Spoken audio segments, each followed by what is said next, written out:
I'm assuming yes, you can hear me now. Okay, great, thank you. I'm Crispin Colvin. I'm the Vice President on the Ontario Federation of Agriculture, and as I said earlier, I'm also responsible for Lambton and Middlesex counties on the board. And I just want to give you a little bit of background on a few things that OFA is working on.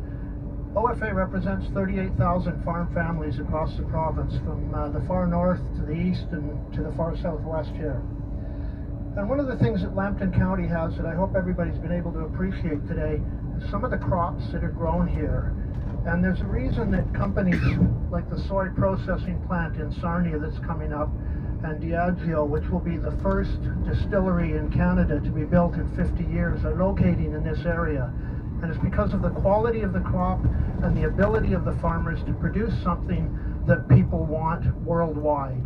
And so that's quite a kudo for the Lambton region. There's only 2% of Ontario, or 2% of our population rather in Canada, that actually farm, which is pretty small when you think of it. In Ontario, we contribute $47 billion to the gross domestic product through food and agri-food products in Ontario. So farmers punch way above their weight. But in order to do that, we need land. And 52% of the best land in Canada, soils 1, 2, and 3, and 4, are located in Ontario, specifically southwestern Ontario, the best land in the country.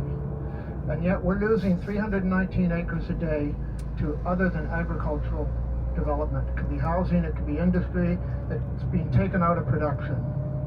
We only have 11.8 million acres of farmland in Ontario. So at that rate, in 101 years, we will have no farmland in Ontario. That means that we would be importing food to feed our next generation of residents. So we fully support the idea that we need housing and that we need businesses to support us. But at the same time, we have to live within the boundaries that we have. So I urge all urban politicians, in fact all politicians of any stripe, that we have to start looking at how we use our land. And the other thing we have to start to do is we have to consider food a priority. Too often we put housing and industry as priorities, and we're failing to produce food or put food as a priority, and we need to start doing that.